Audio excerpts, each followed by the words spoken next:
Isang pagbati ang aming pinapaabot sa lahat ng aming mga taga-subaybay na lagi nag-aabang sa atin pong programa. Kumusta kayo mga minamahal? Nawa kayo madatnan ng ating programa na nasa mabuting kalagayan. Meron malusog na pangangatawan at higit sa lahat, meron magandang relasyon sa ating mahal na Panginoon. Kayo po'y nanonood ng programang Diyos Muna. Ito po ang inyong lingkod kay Kristo, Pastor Dio Malaccional, at bumabati sa inyo ng isang maligayang oras ng panonood. Of course, hindi po ako nag-iisa, sapagkat kasama muli natin ngayon ang atin po ang makisig, masigasig, gwapo na Director ng Stewardship dito sa South Central. Walang iba ang ating kapartner, Pastor Romel Bautista. Pastor, bati po kayo. Magandang umaga po, Pastor Jomel. Napakaganda yung pagkapakilala mo sa akin. Ang gustong-gusto ko, Pastor Jomel, yung gwapo. Yan. Ayan. At magandang umaga po sa inyong mga naririyan sa inyong tahanan. At ako po ay bumabati sa inyo ng galakan, ang kapayapaan nawa ay sumainyo kasamang ating banal na Panginoong Sus. At ating pong pinasasalamatan ng pagkakataong ito. Ano man ang inyong kalagayan, ang dalangin po namin kayo nasa mabuting kalagayan. Amen. Maraming salamat, Pastor Romel. At of course, nakikiusap tayo sa lahat ng ating mga viewers. Pakishare po nitong ating programa ngayon, lalo na sa inyong mga lokal na iglesia, upang sila din ay makinabang at maging pagpapala sa kanilang ating paglilingkod ngayon. Of course, dahil sa ngayon po ay nasa ikatlong episode tayo, Pastor, Yes, Pastor. ng ating pong programang Diyos Muna. Kaya paganda ng ating pag-aaral para lalo nating maunawahan at makita kung gaano kahalaga yung ating pagiging katiwala. Subalit bago natin himay-himayin ang ating pag-aaral ngayong umaga, tayo dudulog sa ating mahal na Panginoon sa pamamagitan ng ating pambungad na panalangin. Hilingan natin ang Pastor Mel. Tayo po'y manalangin. Kagalang-galang po naming Ama, kami po'y muling nagpupuri sa iyo at itinataas namin ang iyong pangalan. Unahin muna namin ang iyong kalooban bago namin ipahayag ang iyong mga salita. Yes, Lord. Ikaw, Panginoon, ang siyang nakakatalos ng aming mga kalooban. Aming dinadalangin ang aming mga tagapakinig. Mangyari po ang iyong kagustuhan, hindi ang aming gusto. Yes. Salamat po, Panginoon, na kami inyong sasamahan. Ito po'y aming dalangin sa pangalan ng aming Panginoong Hesus. Amen. Amen at amen. Sa mga oras na ito, ang ating pag-aaralan ay napakaganda. Ito'y may kinalam, Pastor, sa mga prinsipyo. Ang mga tao at iba't ibang mga nilang ay may kanya-kanyang prinsipyo. Maging tayo, may kanya-kanyang prinsipyo. Pero ang ating pag-uusapan ngayon, yung magkasalungat na prinsipyo ng ating Panginoong Diyos at ni Satanas. Kung kaya nagkaroon ng controversy. Yeah. Dahil there will be no controversy if the principle ay pareho, the same. Opo. Mga minamahal. Nung nakaraan, pinag-aralan natin nung kahalagahan ng pagkapanginoon ng ating Panginoong Jesucristo. Kunting review lang tayo, Pastor, para hindi nyo makalimutan yung episode natin na kung saan ay ating kinilala ang ating Panginoong Yesus na Lord ng ating buhay. So, siyempre, siya ang masusunod, hindi tayo. Kaya sabi ng ating Panginoong Yesus sa Matthew 16:24, ang sabi niya, ang ibig sumunod sa akin, tanggihan ng kanyang sarili. Of course, kaya nga Lord Jesus Opo. dahil siya ang Lord sa atin. Ngayon, ating pag-aaralan, yung napakagandang paksa, Pastor, ang magkasalungat na prinsipyo ng Diyos at ni Satanas. Sapagkat nakita natin ang resulta kung bakit nagkaroon ng ganon. Kung kaya ating alamin, ano bang ginawa ni Satanas, Pastor, na mga pandaraya doon sa una natin mga magulang, kung kaya nagkaroon ng kasalanan, nagkaroon ng kamatayan, na hindi ito ang prinsipyo ng Diyos. Hindi ang plano ng Panginoon. Ano ang sinasabi ng Biblia tungkol dito? Actually, Pastor, para kanilang maunawaan pa ng mas malalim ito, Opo. ay kailangan nilang bumalik doon sa ating mga pinag-aralan. Kanina ni-review natin Opo. yung ating mga pinag-aralan. At mga minamahal ko na mga kaibigan, kung inyong na-miss, Yes. yung Opo. ating episode nung nakaraan, pwede nyong balikan para yung ating pag-uusap ay dire-diretso. Actually kasi itong ating Yes. pag-uusap dire-diretso eh. Aha. Yung pasimula ng paglikha hanggang sa katapusan. Wow. Kaya wala itong halos katapusan. Wala, Hanggat oo. di dumarating ang Panginoon itong stewardship. Tuloy-tuloy, Pastor. Tuloy-tuloy ito. Tuloy-tuloy, yes. Actually, may mga pandaraya. May mga pandaraya na ginagawa ang ating kaaway. Of course, inyong mapapansin, mga minamahal na mga kaibigan, na ang iyong prinsipyo at ang aking prinsipyo ay magkaiba. Apo. Pwedeng sa iyo pwede, pwedeng sa akin hindi pwede. Meron kang sariling pag-iisip at meron akong sariling pag-iisip. Correct. Kaming dalawa, pwede rin mayroong magkasulungat. Pero kay Kristo, magkaisa lang ang aming pinag-uusapan. Amen. Opo. Yes. Ngayon, bakit nagkaganon? So, pupunta tayo sa pinag-ugatan. Pastor. Ayan, para malaman natin kung ano yung sanhi. Yan. Oo. Siyempre, ang pinag-ugatan nito ay masusumpungan natin Nakatala ito doon sa banal na kasulatan. Doon lang naman tayo, yun ang ating pinaka-textbook eh. Yes, yun ang pinakamanual. Pinaka-manual natin. Opo. Ang ating pong babasahin ay, inyo pong sundan, nasa Genesis chapter 3. 3 to 5. Ayan. Genesis chapter 3, 3 to 5. At mamaya, may babalikan tayo. Ayan, para makita natin kung may pinagbago. Opo, kung may pinagbago. Yes, ang wika po ng nasa talata ng 3 hanggang 5 ng chapter 3 ng Genesis. Subalit sinabi ng Diyos, ang nagsasalita rito ay si Eva, ay yung babae. Opo. Huwag ninyong kakainin ang bunga ng punong kahoy na nasa gitna ng halamanan. Huwag din ninyong itong hihipuin, kundi kayo'y mamamatay. Talatang 4. Subalit sinabi ng ahas sa babae, tiyak na hindi kayo mamamatay.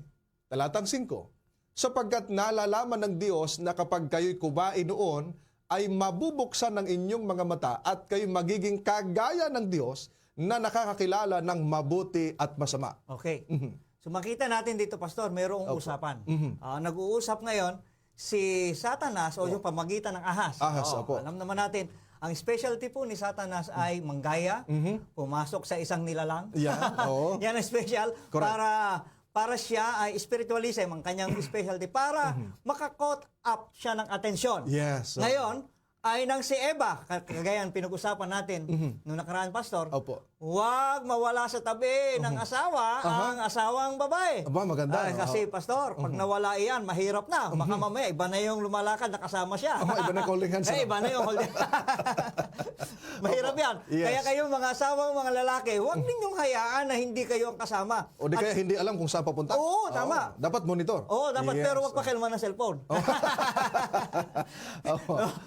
Pero ganito, ang gusto kong mangyari, ang gusto kong maisip ninyo, Yes. kung bakit naligaw, o kung bakit natukso, kung bakit pumasok sa tukso si Eva, At nadaya pa. ay nagsosolo siya doon. Ang sabi ng Panginoon ay makakakain kayo. Mamaya babasahin natin Yes, yan. oo. Sa ano dyan.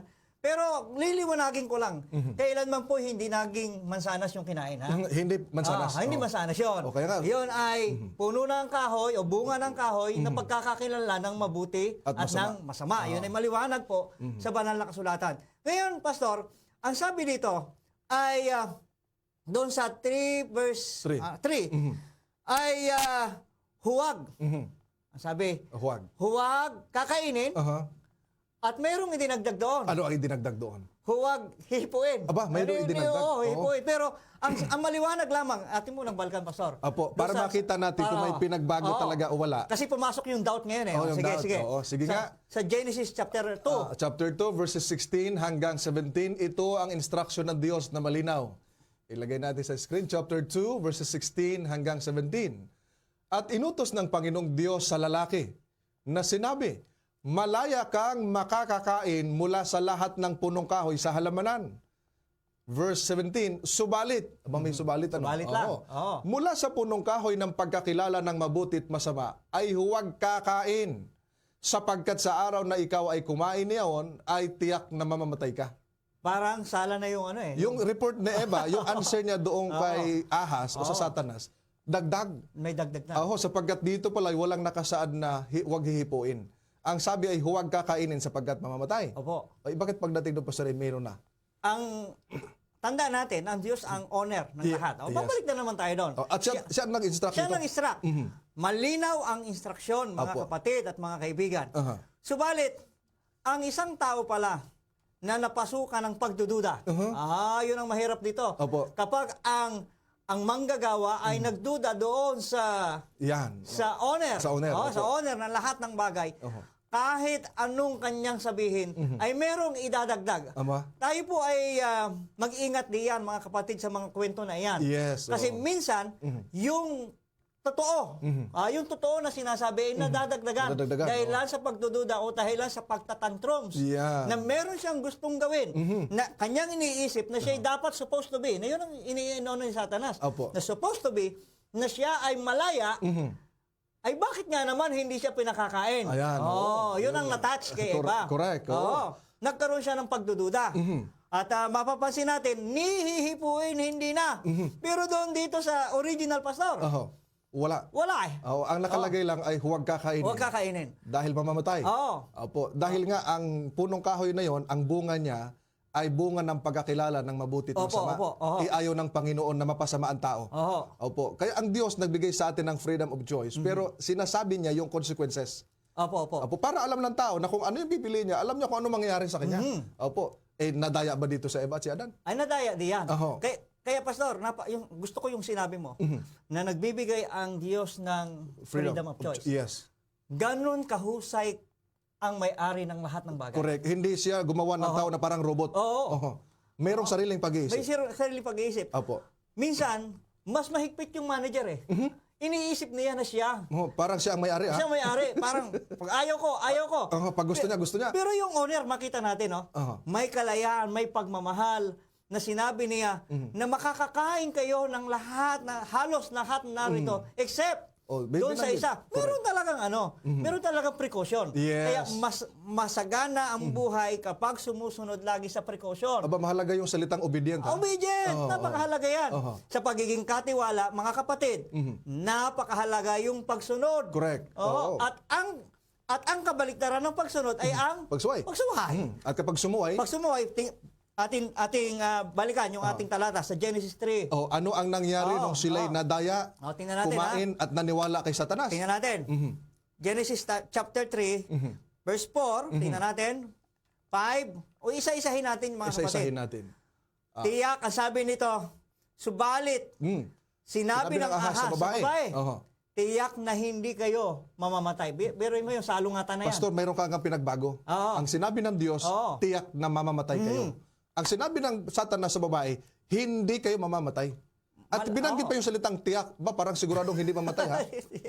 Parang, dahil, alam niyo Pastor, bago natin si Satanas kasi dinaya niya ang kanyang sarili, pinaniwala niya ang kanyang sarili sa mali. Dahil na hindi siya nagtagumpay, gumamit siya ng iba. Kaya nang binanggit mo, expert siya doon sa pandaraya. Expert siya doon. Yun ang kanyang expertise. Kaya ginamit niya yung pagiging expert niya sa pandaraya doon sa babae. Ang sinabi ng Diyos, tiyak na mamamatay kayo. Ang sinabi niya, tiyak na hindi kayo mamamatay. Kaya lumalabas, Pastor Dayan, na ang isang taong gusto o walang pagpapakumbaba, gusto niyang mangyari ang kanyang sarili, nagiging hambog. Hindi humble ha? Hambog, hindi humble. Iba yun. Ang humble, mapagpakumbaba. Pag hambog, mapagmataas na. Mapagmataas. Mapagkabaligtaran. Masinungaling pa.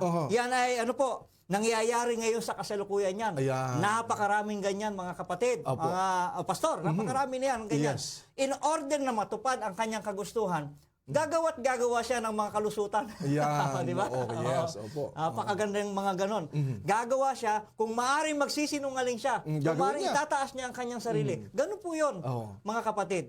At kung meron kayong makitang ganyan, mga tao, ipag-pray nyo na lang. Huwag nyo lang i-condemn. Sige po. Tuloy natin. Ano po? Sige. At nung masabi niya ito, mga bagay na ito, tuloy natin. Ay di ang sabi dito ay, sapagkat nalalaman ng Diyos kapag kumain kayo'y kumain noon, ay mabubuksan ang inyong mga mata. Yan. Natural. Kasi nga, yun ay bunga ng pagkakilala ng mabuti at masama. Ang sabi dito, kayo magiging kagaya ng Diyos. Matindi Pastor, kung makikita mo dito at pagbulay-bulayin yung salitang ito, yung gusto ni Satanas na mangyayari sa kanyang sarili ay kanyang ini-inject ngayon kay Eva. Ang gusto ni Satanas ay yung maging katulad ng Diyos.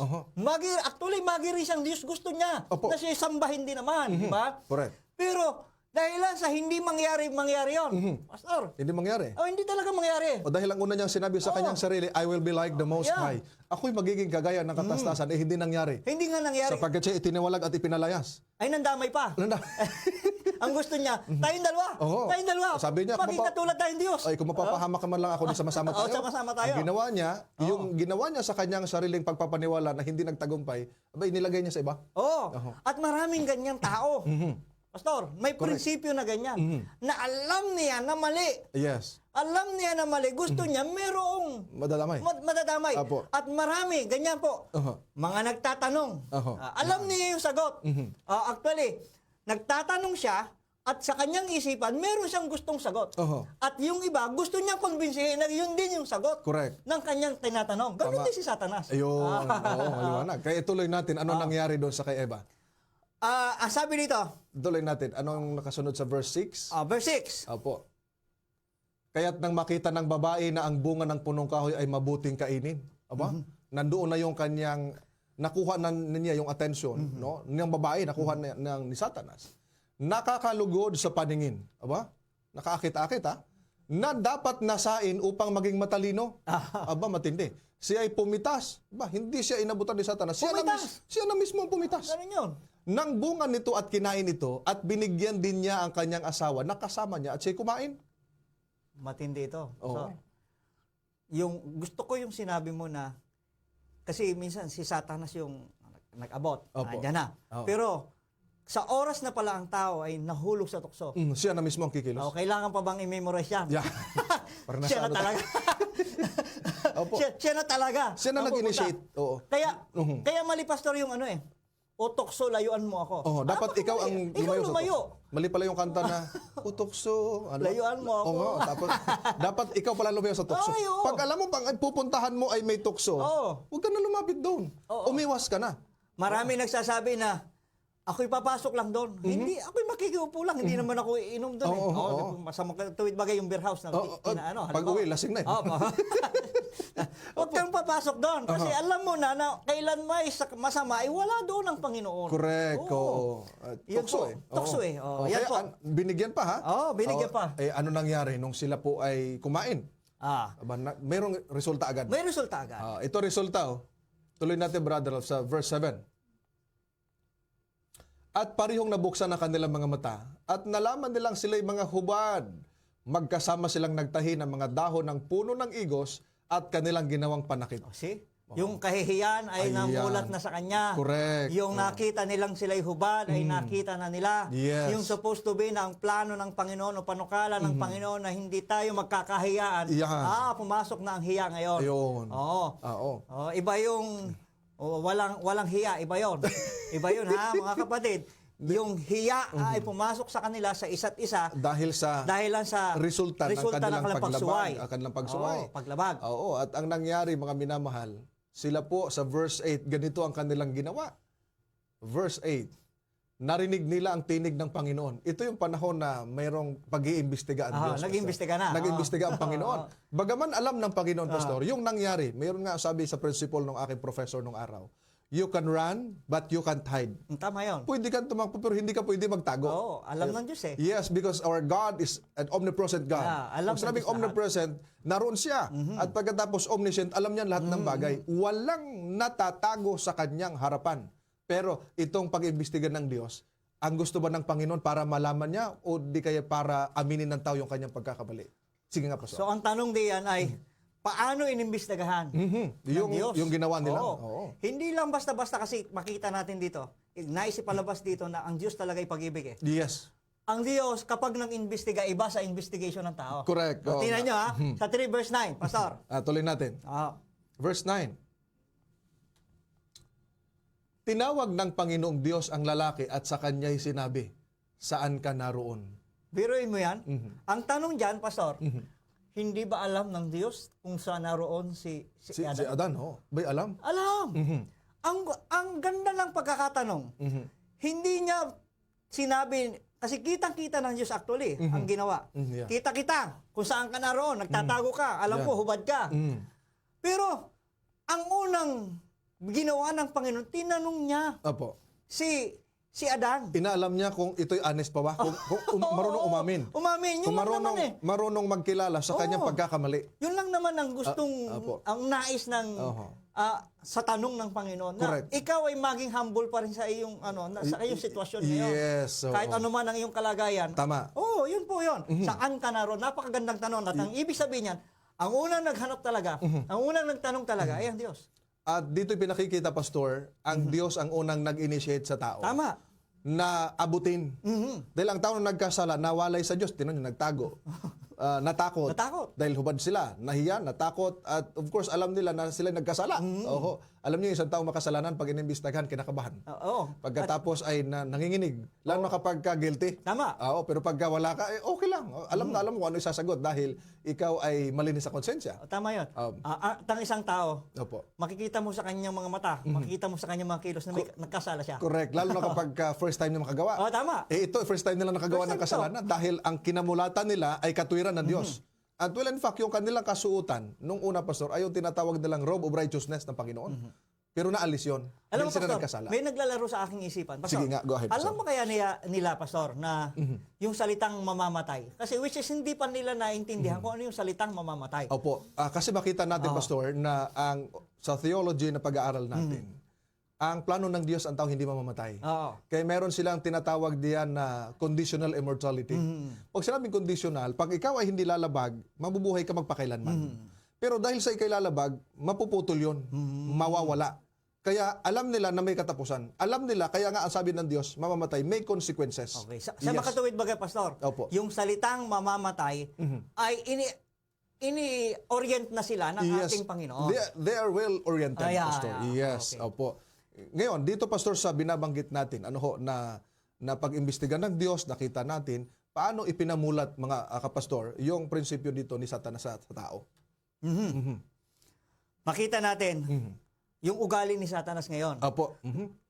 Kung ang Diyos ay nag-imbestiga out of love, Out of love, ha? out of love, Dahil ang Diyos ay... hindi basta nagparusa eh. Siya ay pag-ibig eh. Pag-ibig. Oo. Tinanong-tanong niya yan. Oho, At inimbestigahan mo na. Opo. ang layunin talaga ng Panginoon Opo. ay yung aminin ng isang tao na sila ay nagkasala. Opo. At yan ang masarap sa pandinig Correct. ng Diyos. Okay, sa ating panahon eh. Oo. Pag ang isang tayo nagkasala, tumingin ng tawad sa iyo, Oo. abay, imbis na magalit ka, parang papatawarin mo agad kasi nagpapakumbaba. Ay umiiyak at inaamin na si nagkasala, tumingin ng sorry. Madali papatawad Madali yun. mo patawad yun. Pero nahuli mo nang nagnakaw at mag-deny pa, Oo. halimbawa ay bakit mo ninakaw ang aking laptop? Ang sabi, hindi charger lang yon. Malay ko ba may kasama laptop pala kadugtong? Di ba? Ay, nahuli na, nag-deny pa. May mahirap siyang patawarin sapagkat ayaw niyang aminin ang kanyang pagkakasala. Actually dito, Pastor, lumalabas na yung honor talaga ay banayad sa pagkagalit. Ayun. Maraming beses yung binanggit sa Biblia. Noong in-introduce, nagpakilala ang Diyos kay Moises, ang Diyos ay banayad sa pagkagalit. pagkagalit. Puspos ng awa at habag. Habagan. Yes. Yan Opo. ang Panginoon natin. Oho. Ngayon, Doon sa papasok layunin tayo ni doon sa Satanas. layunin natin, yung Opo. prinsipyo. Ngayon, ang tanong ay yung prinsipyo na naimulat naman ni Satanas. Sa Satanas doon sa tao. Sa tao. Ano yun, Pastor? Tingnan natin. Basahin natin yung nasa Council on Stewardship. Aba, maganda doon sa yan. libro nating... Oo. Wala na ba yun? Ay, talagang hiniram-hiram, hindi na binalik. Wala na Pero tuloy bigyan tayo. na yun. Okay Wala na. na talagang ipapakita rito. Ito yun. Meron tayo, kuha tayo. Okay. Ang sabi rito ay ganito. Ngunit ang layunin ni Satanas ay akayin muna ang mga tao sa sarili. Pagiging makasarili, ha? At sa pagpapasakop sa kanyang kontrol. Gusto niya maging under control niya. Nagkaroon sila ng pagkamakasarili na pumuno sa mundo ng pagdurusa at alitan na naglalayo sa mga tao sa isa't isa. O yan. Babatid Kung yan. ang prinsipyo ng Diyos ay mapagbigay, ang prinsipyo ng Diyos ay pag-ibig, ang prinsipyo ng Diyos ay tinatanong muna niya, mahabagin. Oo, puspos ng Pero ang biyaya. prinsipyo nito ni Satanas ay maakit siya doon sa kanyang ugali na Gusto niyang maipamana maipamana. at ma-share yung kanyang yung Pagiging makasarili. Makasarili, Oo, nandito. yung selfishness. Maliwanag dito, ano? Yes, opo. Ang layunin ni Satanas ay akayin ang mga tao sa sarili at sa pagpapasakop sa kanyang kontrol. Aba, matindi, ano? Oo. Ay, gusto niya maging under his control, yung mga tao. Maiba ko, Pastor, kasi hindi nga siya manalo-nalo sa Diyos eh. Hindi, oo. Kaya ang kanyang layunin, yung kanyang nakasama mga anghel, ay dagdagan pa niya. Dagdagan pa. At yung special na nilalang ng Diyos, na ang tao, Na ayon sa kanyang wangis. ayon sa kanyang wangis, ay sirain. Sirain niya. Upang malungkot ang Diyos Oh, correct. na maramdaman ng Diyos na talon-talo na, nakaisa ako sa iyo, naka-score ako sa iyo. Gusto pa makadalawa. Oo. Nakaisa na, gusto pa makadalawa dahil sa may nadaya na siya. Pero ano ba yung ugali ni Satanas? Aba, doon, Isaiah Pastor. 14. Makita natin, Pastor, magkaiba yung kanilang ugali. Ugali, tingnan natin. Ang si Satanas, mapagmataas. Kita naman natin. Ang dahilan, mga gili ko, mga taga-subaybay, ng pagiging pagbagsak ni Satanas, yung kanyang pagiging mapagmataas. Pride. Pride. Ang sentro ng pride ay I. Ay. Ang naging resulta nun, sin. Sin. I din, Pastor. I din. Opo. Ano ang nangyari na kanyang ipinaniwala doon sa mga tao dahil ito yung ugali niya? Isaiah chapter 14, verses 12 hanggang 14. Basahin na natin. Ito ang mababasa natin. Ano't nahulog ka mula sa langit o tala sa umaga? Ang English na Lucifer. Lucifer. Opo. Dahil si Satanas, siya ay Lucifer dati.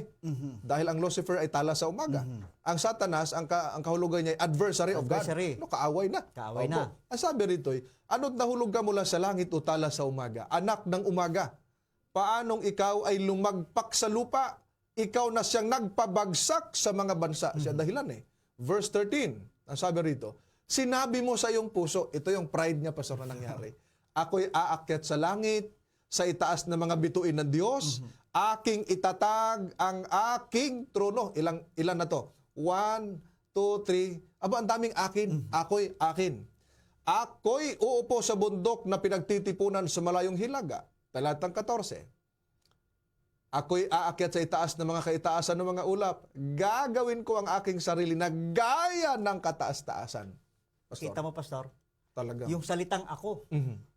Mga kapatid, mga kaibigan, napaka hindi maganda yung salitang ako. Ayun, puro ako. Oo, yung Nakasentro sa iyong sarili. Yan. Lahat ng ginawa mo, nakasentro. Pastor, may sabihin ka. Yung selfishness at Oo. self-exaltation, so, malaking bagay yun na negative sa tao. Halimbawa, kung hindi dahil sa akin, hindi mangyari yan. Kung hindi dahil sa akin, hindi magtatagumpay yan. Kung hindi dahil sa akin, hindi maging ganyan. Yung ikaw lagi ang itinataas mo sa iyong sarili, ugali pala ni Satanas. Yeah. Pastor. Lalabas Bakit, ka Pastor? ngayon, Pastor, na hindi ka, ako, Opo. halimbawa, ako, lalabas ka ngayon na ikay selfish at lalabas ka na hindi ka katiwa-tiwala. Correct.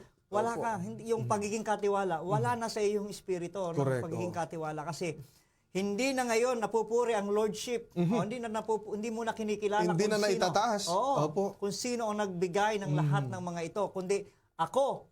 Ayan. Yan na lang. Oho. Hanggang sabi dito, papasok pa rin dito yung ang kagustuhan ni Satanas ay maging Diyos. Kaya yung kataas-taasan, gusto. Opo. Gusto ang kinin eh. Oo, gusto nga kinin. Kaya ngayon, Pastor, gusto kong yan, maraming tao ang nag-aangkin Opo. ng posisyon Aha. at possession. Oo. Magkaiba yun. Opo. Position at possession.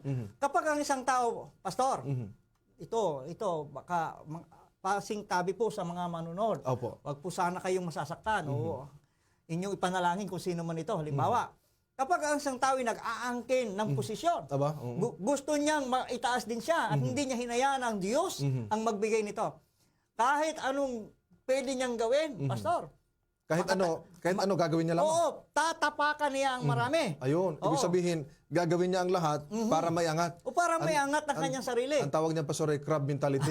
Tama yan. Yung mga nakaangat, hihilain niya pababa para siya makaangat. Oo. Crab mentality na eh. Opo. Naalala ko na ako'y katoliko pa pastor. Oo, sige. Nangunguha kami ng crabs. Ang tawag niya sa amin, alimango, mga kasag, ganyan, doon sa amin. Pag sinalagay namin yan doon sa basket, nag-uunahan niyang paakyat. Ang ginawa ng ilan, uunahan niya, kaya hinihila nila yung iba, kinakagat. Hinihila nila yun para makaakyat doon ang una. Kaya ang tawag sa tao na hinihila yung iba para umangat siya, ang tawag doon crab mentality pastor. Ganun pala yung mga kasag. Yes, Kasag ba yan? kasag, oo. Mga ganun pala alimasag, yan. mga alimango. Alimasag, malimango. O kung ano pa mga ali dyan. Oo. Go ahead. Liman niya. Hindi na, oo. Alam mo, Pastor, ang nakita ko dito ay yung taong nagmamataas, nagmamapuri. Opo. Ay ugali rin niya ni Satanas. Di ba? Walang magaling na leader, mga kapatid. Opo. Ganito ang gusto kong i-ano sa inyo. Oho. Sino mang nakaupo dito, sa Pilipinas, kung sino mang nakaupo, Opo. walang magiging magaling na leader hanggat merong doon sa taong crab mentality. Yes, yes. Hanggat hindi natutupad yung kanyang nasa isip, ang mithiin niya siya'y maitaas. Yes. Sa kanya, walang magiging mabuting leader. At mas na yung isang taong yan, wala nang ibang ginawa, kundi pumula ng pumuna. Yes. Ayan, Puro ganito pamumuna ang ginagawa. Puro pamumuna. Pag tanungin mo na ano suggestion, wala. Wala. Pero mamuna, trabaho ko lang basta mamuna ako doon. Bahala kayo dyan. Ganon ang ginagawa, Pastor. Ganon, Pero sa pagdating sa mga ambisyon, masama ba mag-ambisyon? Pastor, Oo. napaka-ganda yung tanong mo. Oo, kasi ang tao may mga kanya-kanyang ambisyon. Na Alam, dapat Pastor, nilang, may ambisyon na maganda rin naman. ganon? Oo. May ambisyon na hindi mabuti, may ambisyon na maganda rin naman. Mabuti, oo. Ang ambisyon ay papasok doon sa ikasampung utos. Ano yung ikasampung utos, Pastor? Yung tinatawag nating huwag kang mag-iimbot. Mag-iimbot. Okay. Pag ikaw ay may ambisyon at hindi mo makuha, o gusto mo mag-ambisyon ka na hindi para sa iyo, nag-iimbot ka, mag-iimbot ka niyan. Oo, yung ibang salita dyan, inggit. Ay mag-iinggit ka niyan. Doon sa ikalawa Korinto, tingnan natin, 5:9. Sige nga, lagyan natin Meron sa diyang screen. mabuti. Apo. Sa mabuti muna tayo kasi Diyos muna. Opo, Diyos muna. Yes. So, ikalawang Korinto 5:9, 5:9 ang 2 Corinthians. Ito ang ating mababasa. Kaya't maging nasa tahanan o malayo sa tahanan, ang aming mithiin ay ang bigyan siya ng kasiyahan. Ayan ang gusto nating ambisyon. Ano ang ninanais? Yung nais natin, yung desire. Opo, oo. Yung desire natin. Ang ating pong ambisyon na maganda ay yung ibalik ang papuri sa Panginoon. Aba, maganda yung punto, Pastor, Yung pinakamagandang ambisyon. Ang ibalik lahat ang papuri sapagkat Diyos muna. Yes, Ibalik lahat ang papuri, lahat ng aking ginagawa, lahat ng aking mga napagtagumpayan, ang lahat ng ito'y ibinabalik ko.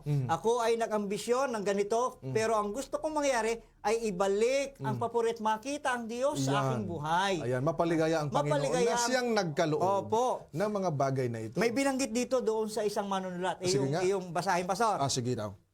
Yung nasa Councils and Stewardship pa rin. 24. Oo, ang sabi rito, ang pagkamakasarili ay nagdala ng alitan sa loob ng simbahan. Matindi yan, Pastor. Matindi, Oo. ano?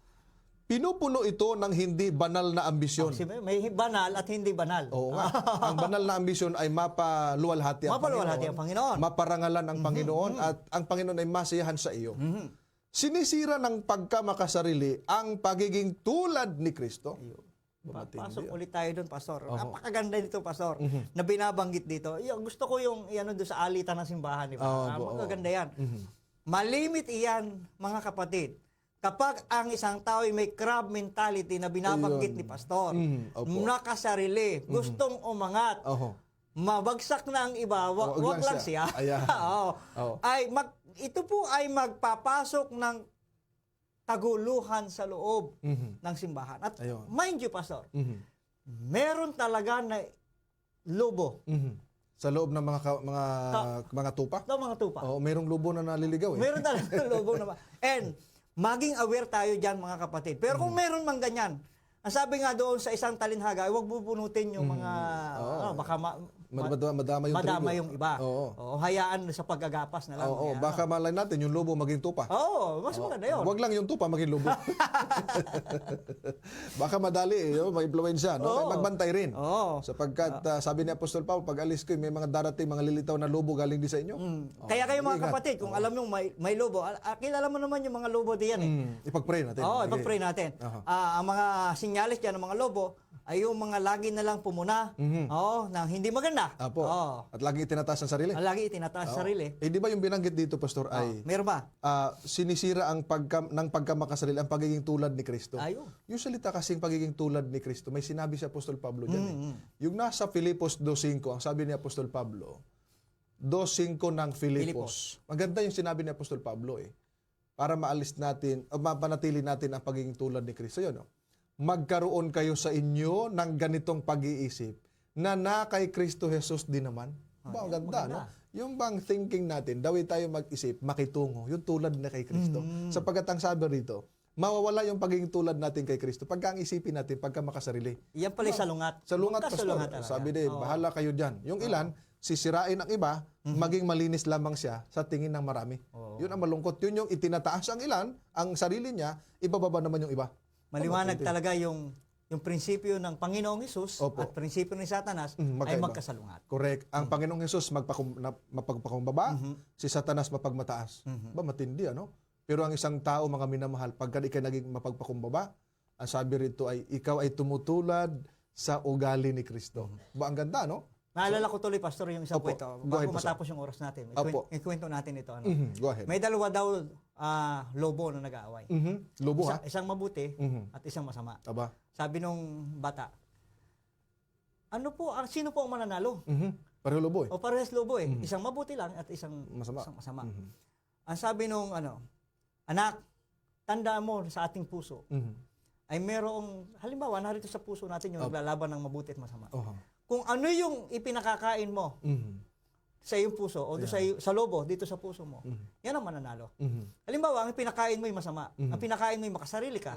Ang pinakain mo ay lahat ng hindi maganda.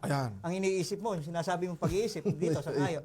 Ang siyempre, ang magtatagumpay sa iyong sarili, kapatid ko, ay ang masama. Yan.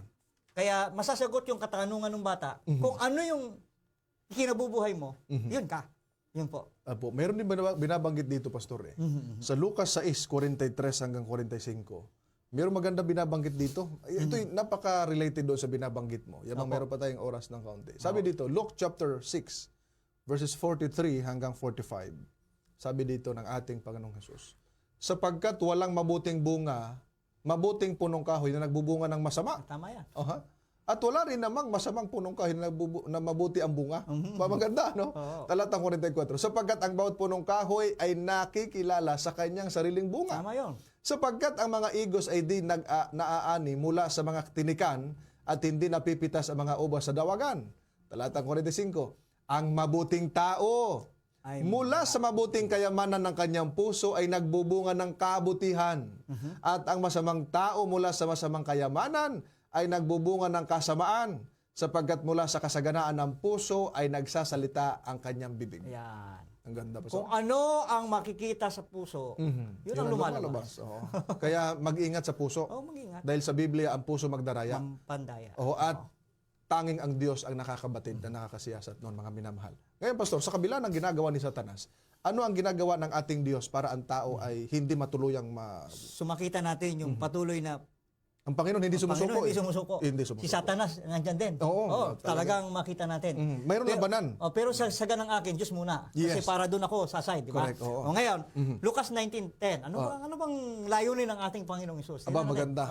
Oo. Anong layunin? Sa kabila ng itong ginagawa ni Satanas na hindi siya tumitigil. Ano bang ginagawa? Ang sabi ng ating talata na ating mababasa, sapagkat ang anak ng tao ay dumating upang hanapin at iligtas ang nawala.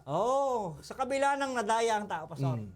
Sa kabila na tumalikod ang tao. Yes. Sa kabila Nawala na nadaya, mapandaya ang puso.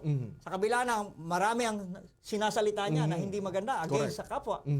Andito pa rin ang Panginoong Diyos. Hindi nang iiwan. Hindi nang iiwan. Ganyan ang prinsipyo Ayan. ng ating Panginoon. Wow. Pero si Satanas, sumama ka sa akin, bahala ka pagkatapos. Si Satanas nag-offer ng mga magagandang bagay ngayon, hindi niya binabanggit yung consequences. Tama yon. Ang Diyos, ipinapakita niya kung ano mangyayari. Dahil gusto niya na ang tao, fair kasi ang Diyos eh.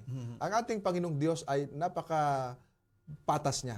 Opo. Pero si Satanas, very tricky. Tricky. Very tricky. Kasi kaya nga, wise eh. Wise, very wise. Oo. Ang sabi nga ni Satanas, hindi kayo mamamatay. That time, nung kumain si Eva at si Adan, hindi nga naman namatay. Hindi namatay. Hindi namatay. Oo. Pero, pumasok sa proseso Iyon. ng kamatayan. Ng kamatayan. Oo. At nakita natin yung resulta. Oo. Dumating sa atin, Pastor. Namatay. Oo. Sino At ang talaga ating si Panginoong Satanas? Jesus, Pastor, Oo. maganda yung kanyang ginawa. He came to this world to save And the to- humanity. to seek the lost. And to seek the lost. Pinaalala rito, hanapin at iligtas yung mga nawala. Merong counsel ang Panginoon. Sige Ano nga. ang kanyang binigyan? Opo. Matthew 5:48. Maganda ang counsel. Sige nga. Tingnan natin sa Matthew 5:48. Matthew 5:48. Sabi rito, kaya't kayo nga'y maging sakdal, gaya ng inyong Ama sa langit na sakdal. Yeah.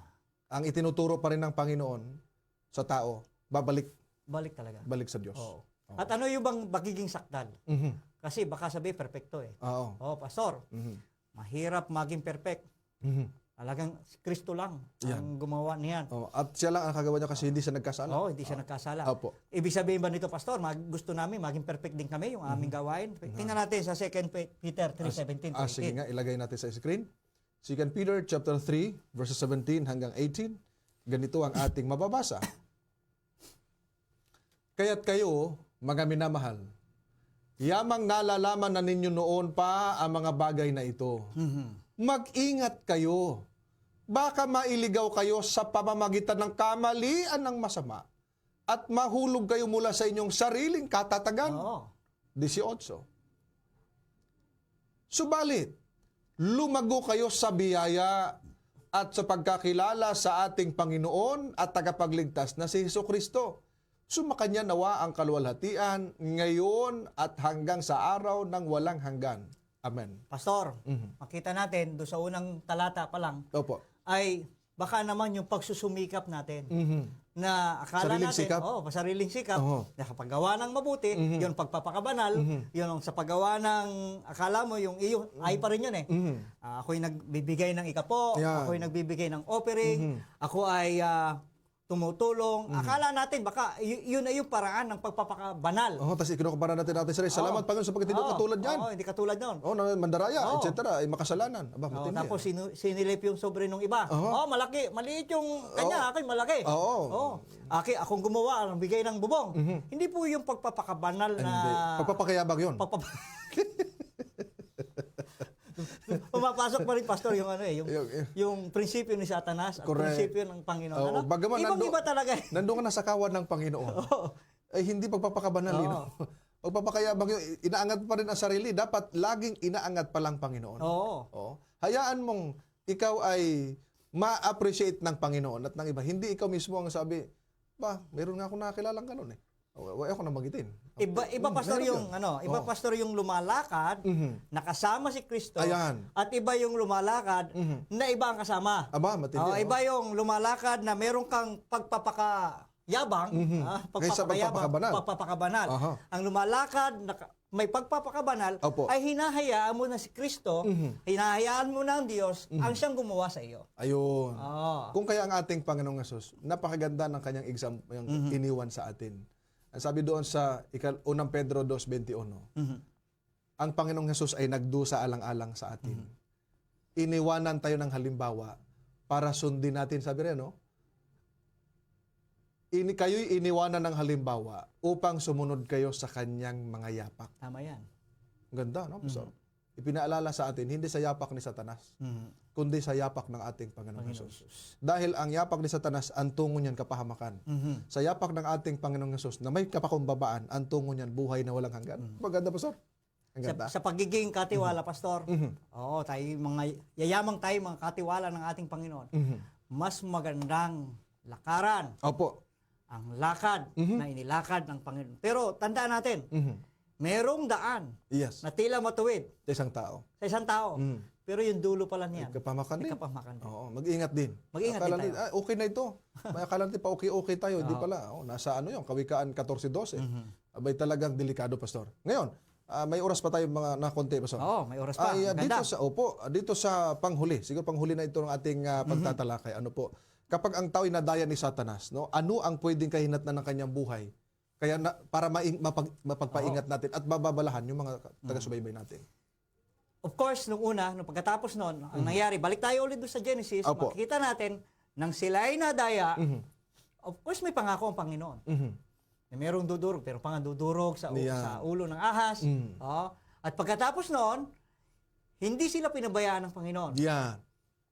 Bagamat sila ay lumabas. Pinalis doon sa halamanan ng Eden, sa pinalis. garden ng Eden. Kasi Opo. baka sila makakain ng Punong kahoy ng buhay. magiging unfair kay Satanas. Correct. Di ba? Oo. Ganun po rin ang Unfair. Oo. ganun lumaban ng Diyos. Talagang Patas fair. talaga. Fair ang Panginoon. Fair talaga, patas Opo. talaga. Yes. Kaya kayo mga kapatid, tayo lahat, maging fair tayo sa Panginoon.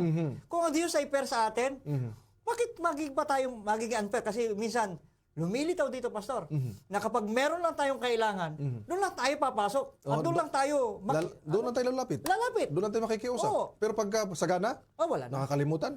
Oo. Sabi nga ni Agor, Panginoon, huwag mo ako bigyan ng kasalatan, baka ako mamalimos at papahiya ka.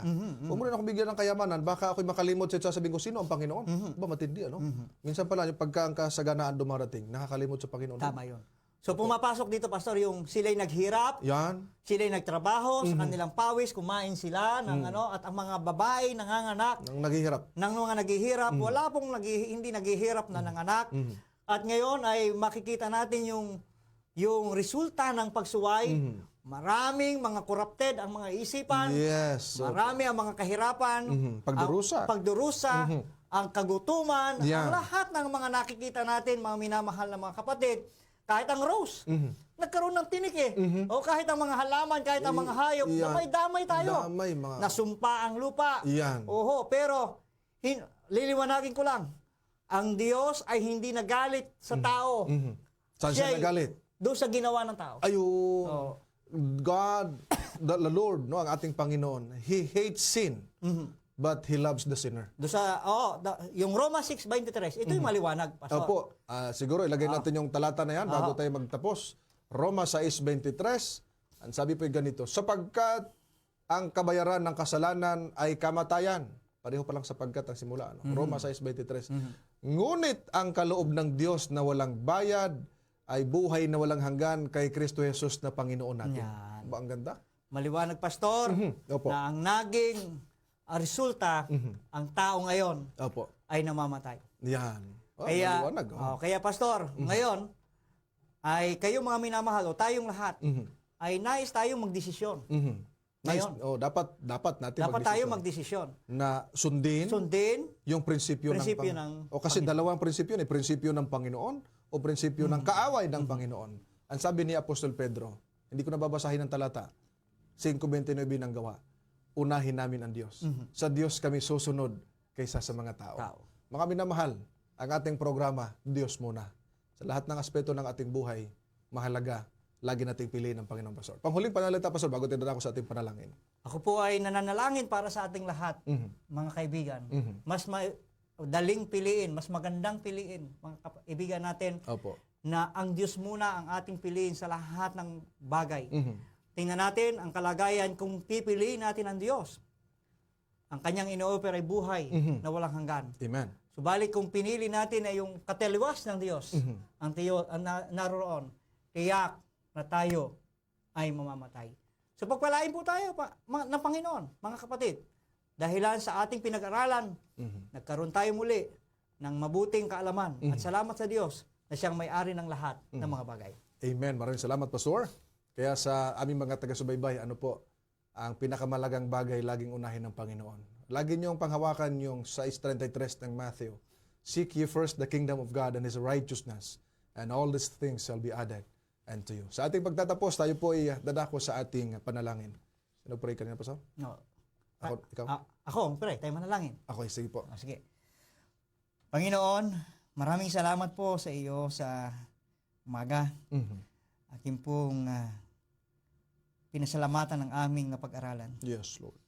Panginoon, salamat na meron kaming mabuting mga malalayang mga isipan na kami ay makapagpapasya na unahin ka sa lahat ng bagay. Amen. Ano man ang karanasan ng aming mga tagapakinig, kami may mga karamdaman, ano man ang kalagayan nila na aming mga kapatid, amin po silang hindi nadalangin. Sama-sama kaming nananalangin na kayo po ang siyang manguna sa buhay ng bawat isa. Yes, Lord. Upang aming malasap ang mga bagay at makita ang kaibahan na inuuna namin ang Diyos namin makapangyarihan. Yes. Ito po ay aming dalangin sa pangalan ng aming Panginoong Hesus. Amen. Amen. Mga giliw at mga suki naming mga taga-subaybay at mga kapatid na sa atin ay sumubaybay at sumama sa amin sa isang oras na pag-aaral, kami nagpapasalamat sa inyo. At I hope na nakinabang kayo at naging pagpapala, maging kapartner ninyo ang programang ito ng inyong paglago upang lalo nating maunawaan ang ating pagiging katiwala sa lahat ng biyayang ipinagkaloob ng ating dakilang may likha. Sa pangalan po ng ating programang Diyos Muna, kasama natin ang ating technician, kapatid na Ralph Abihay. Of course, ang aking may bahay na ating kasama din dito. At of course, ang aking kapartner dito sa ating programang Diyos Muna, walang iba, ang ating Director ng Stewardship, Pastor Romel Bautista. Maraming salamat, Pastor. At ito po yung maglingkod kay Kristo, Pastor Dio Malarsenal, ang nagsasabi, sa bawat desisyon at pagpapasya ninyo sa buhay, dapat laging tandaan, Diyos muna. God bless you.